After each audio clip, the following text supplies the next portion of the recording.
perkara yang baru. Apa yang dimaksud dengan perkara yang baru? Apakah setiap yang baru itu tercela? Ini tentu kita ingin membahas dulu apa yang dimaksud dengan perkara yang baru. Yang dimaksud dengan perkara yang baru adalah sesuatu yang sebelumnya tidak ada dan baru ada. Dan perkara yang baru itu ada yang tercela dan ada yang tidak tercela. Adapun yang tidak tercela, yaitu yang pertama masalah-masalah duniawiyah yang bermanfaat. Misalnya bikin HP, bikin pesawat, bikin mobil, bikin kue yang enak-enak, bikin sate, Masya Allah. Nah, seperti ini boleh, nggak masalah. Kenapa? Karena ini masalah-masalah duniawiyah. Sedangkan masalah dunia pada asalnya boleh tidak? Boleh.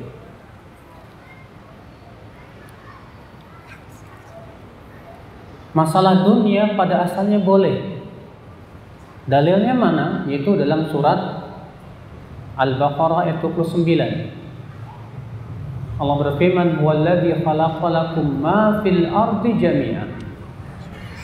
Dialah Allah yang telah menciptakan buat kamu apa yang ada di bumi ini semuanya. Berarti semua yang ada di bumi memang Allah ciptakan untuk kita.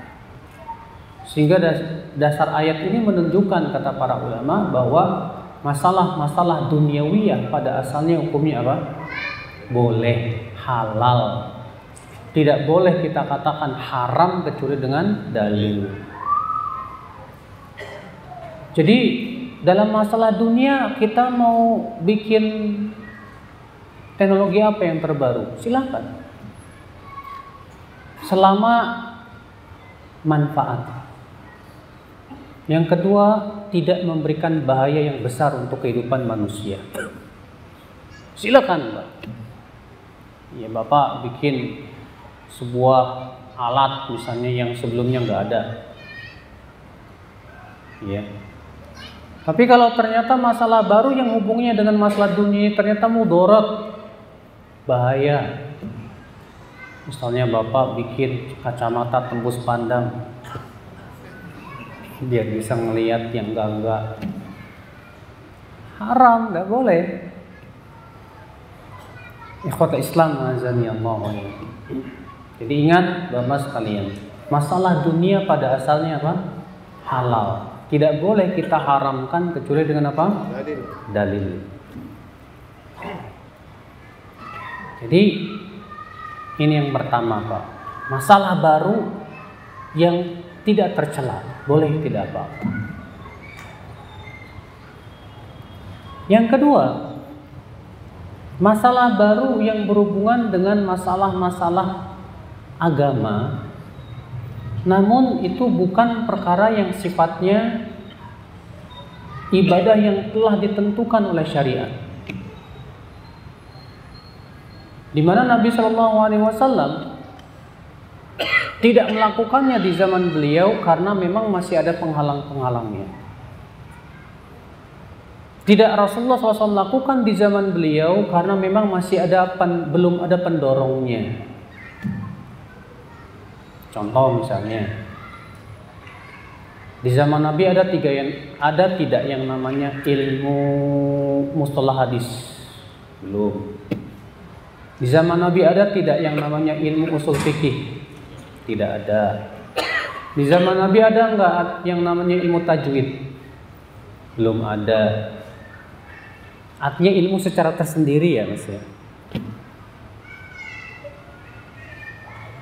Munculnya ilmu tersebut di belakangan hari di saat dibutuhkan. Kenapa di zaman Nabi nggak ada pelajaran ilmu nahu, ilmu sorof? Jawabnya di zaman Nabi belum dibutuhkan. Para sahabat semuanya jago bahasa Arab.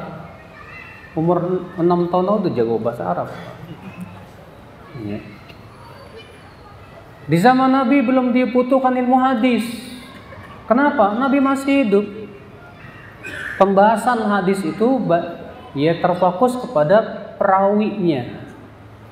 Sementara Nabi masih hidup tidak perlu lagi diperiksa, langsung nanya aja langsung kepada Nabi Shallallahu Alaihi Wasallam. Ketika Nabi telah wafat, ternyata para pembawa hadis ini ada yang bisa dipercaya, ada yang tidak bisa dipercaya, ada yang tukang dusta. Maka pada waktu itu butuh kemudian dibuat sebuah kaidah-kaidah di dalam menilai suatu hadis. Jadi ilmu-ilmu ini belum ada di zaman Nabi, tapi baru diadakan setelah itu karena memang dibutuhkan. Dan di zaman Nabi belum dibutuhkan. Bahkan bayangkan kalau tidak ada ilmu seperti ini, mungkin Al-Quran dan hadis akan hancur dan rusak. Ya tidak, Pak? Tanpa ilmu bahasa Arab kita bisa paham Al-Quran? Nggak bisa. Mana fa'il, mana maf'ul bihi, mana masdar, mana ini. Kalau kita nggak bisa bahasa Arab, nggak paham. Mana bentuk yang sifatnya umum, mana bentuk yang sifatnya mutlak, mana yang sifatnya redaksi-redaksi yang menunjukkan kepada kaidah-kaidah tentunya usul fikih yang menghasilkan hukum tertentu. Maka penting. Maka sesuatu yang baru muncul ini namanya, Pak. Tapi tercela tidak? Tidak tercela. Kenapa?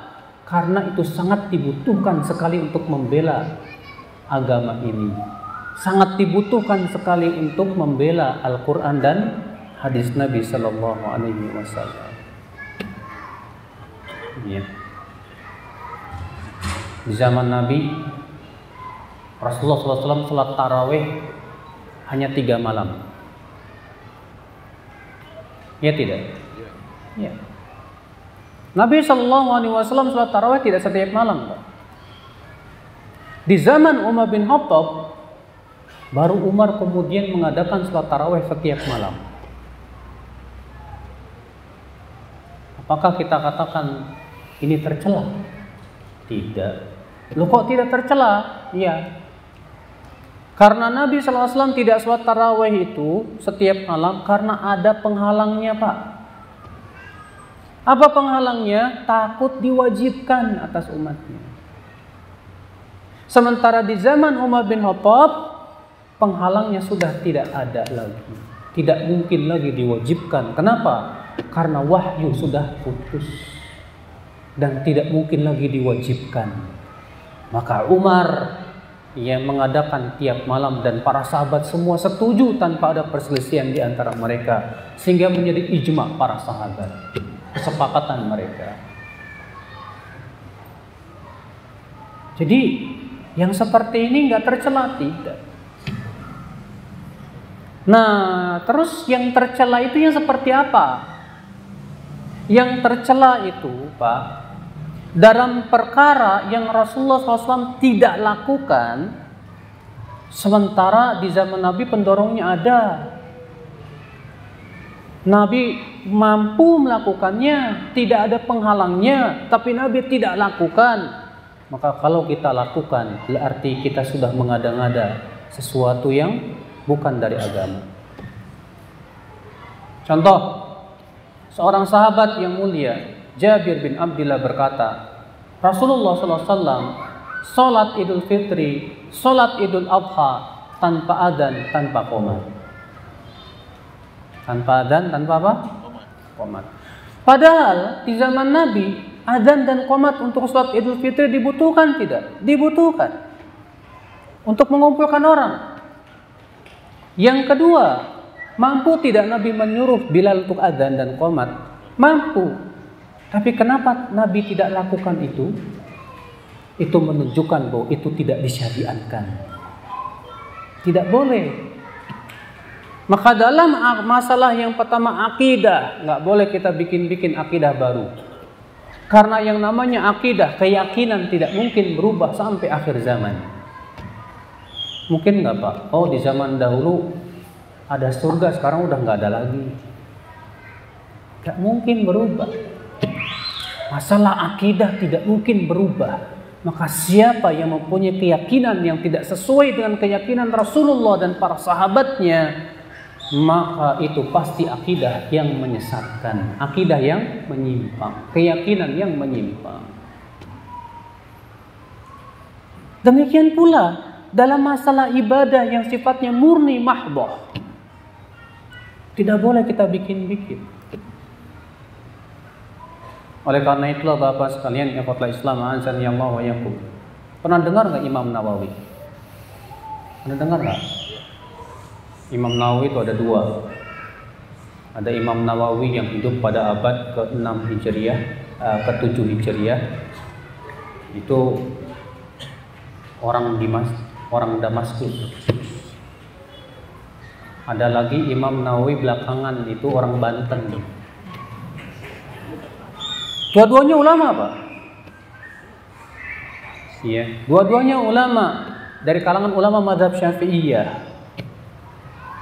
Namun yang menjadi sandaran mazhab Syafi'iyah belakangan itu Imam Nawawi yang orang Damaskus ini, Pak. Yang wafat pada tahun 676 Hijriah. Itu menjadi ulama sandaran mazhab Syafi'iyah setelahnya. Imam Nawawi rahimahullah termasuk orang yang mengatakan bahwa bid'ah itu ada dua, bid'ah hasanah, bid'ah dhalalah. Bid'ah yang baik, bid'ah yang tercela. Tapi ketika beliau ditanya tentang masalah sholat raghaib dan sholat nisfu Sya'ban, apa jawabnya? Ini adalah bid'ah yang tercela. Kenapa? Karena sholat itu, Pak, ibadah yang mahdhah, ibadah yang murni, hak Allah semata. Tidak boleh kita membuat-buat kecuali dengan dalil yang sahih. Sementara kata Imam Nawawi dalilnya palsu. Nah, maka dari itu Pak, kita nggak boleh bikin-bikin sendiri. Saya mau bikin sholat sholat apa namanya? Sholat hari ulang tahun saya. Memang ada zaman Rasulullah SAW. Ya, ini bid'ah hasanah. Tak dulu. Bid'ah hasanah, bid'ah yang baik-baik menurut siapa? Menurut kamu atau menurut Allah dan Rasulnya ini? Ya menurut saya. Emang kamu pembuat syariat? Ya menurut Allah dan Rasulnya. Mana dalilnya? Kalau itu baik pasti sudah dijelaskan oleh Allah dan Rasulnya. Rasulullah sudah menyampaikan segala sesuatu. Semua perkara yang baik sudah dijelaskan oleh Rasulullah SAW. Abu Dzar rahimahullah, seorang sahabat, berkata, tarokana Rasulullah SAW, wa ma ta'irun yuqallibu janahihi fil hawa illa wa qad dzakara fihi ilman. Rasulullah SAW meninggalkan kami dalam keadaan tidaklah seekor burung yang mengepakkan sayapnya kecuali Rasulullah sudah menjelaskan semuanya. Beliau bersabda, ma baqiya syai'un yuqarribukum ilal jannah wa yuba'idukum minan nar illa wa qad buyyina lakum. Tidak tersisa, kata Rasulullah, tidak tersisa sedikit pun perkara yang mendekatkan kalian ke surga dan menjauhkan kalian dari api neraka, kecuali itu semua sudah dijelaskan, kata Rasulullah SAW. Semua sudah dijelaskan, sudah sempurna, selesai. Maka dari itulah Pak, dalam masalah ibadah yang sifatnya mahdhah seperti ini, tidak boleh kita inisiatif sendiri. Kadang ada orang berkata begini, saya ingin puas dalam ibadah. Jadinya ibadahnya itu sesuai dengan kepuasan sendiri, Pak. Allah Akbar. Kayaknya kalau cuma begini kurang mantep kayaknya. Ditambah sama dia, Allah digulung-gulung. Kalau gini kayaknya tambah mantep. Allah. Yes. Coba apa? Ya. Sekarang saya mau tanya, seperti itu ada nggak contohnya dari Rasulullah SAW? Tidak ada. Ada nggak dari para sahabat? Tidak ada. Ada nggak dari para tabiin? Tidak ada. Hatta imam yang 4 tidak ada. Murni dari buatan akal sendiri. Oh, menurut saya ini mantep ini. Ingat, salah besar. Kalau kita beribadah sesuai dengan kepuasan jiwa, salah. Kita ibadah sesuai dengan keridhaan Allah. Yang diridhoi oleh Allah, yang disampaikan oleh kepada Rasulullah sallallahu alaihi wasallam. Pahami baik-baik saudara-saudaraku sekalian. Jadi jangan samakan antara dua perkara yang baru tadi. Makanya kan ketika kita katakan ini bid'ah, ada orang berkata apa? Wah, kalau itu bid'ah berarti pesawat bid'ah dong, mobil bid'ah dong. Kita katakan maaf mas, itu dua perkara yang berbeda. Kalau pesawat, kalau mobil itu urusan dunia, pada asalnya halal. Sedangkan ibadah itu hak Allah, bukan hak kita. Dan Allah ingin diibadahi sesuai dengan apa yang Allah cintai dan ridhai, bukan sesuai dengan selera kita. Maka kewajiban kita kalau mau beribadah kepada Allah, harus kita cari tahu dulu keterangannya. Itu diridhai oleh Allah apa enggak? Dicintai oleh Allah atau tidak? Kalau Allah cintai, pasti Allah akan sampaikan melalui Rasulnya. Rasulullah yang akan menjelaskannya melalui lisannya dan perbuatannya. Ikhwata Islam azani Allah. Oke, paham sampai sini Pak? Berarti tidak setiap perkara yang baru itu tercela, dan tidak setiap perkara yang baru itu tidak tercela. Ada yang tercela, ada yang tidak tercela. Ingat Bapak, masalah ada bid'ah hasanah, ada bid'ah dhalalah, memang itu sudah perselisihan para ulama di zaman terdahulu. Walaupun kalau kita melihat prakteknya, sebetulnya di dalam prakteknya hampir sama, tidak ada perbedaan. Cuma masalahnya begini Pak, kalau ada orang berkata, oh ini kan bid'ah hasanah, semua jadi baik, semua jadi baik, parameter baiknya siapa? Ini yang jadi permasalahan. Saya mau tanya sama antum, Fir'aun merasa dirinya sesat apa enggak? Fir'aun merasa dirinya sesat enggak Pak? Enggak. Allah berfirman dalam surat Ghafir, qala fir'aunu ma urikum illa ma ara wa ma ahdikum illa sabila rasyad. Berkatalah Fir'aun, aku tidak memandang untuk kalian kecuali yang aku pandang baik, dan aku tidak membimbing kalian kecuali kepada jalan kebenaran. Fir'aun yang ngomong gitu Pak. Apakah berarti setiap orang berkata ini baik jadi bid'ah hasanah? Kalau begitu rusak agama ini.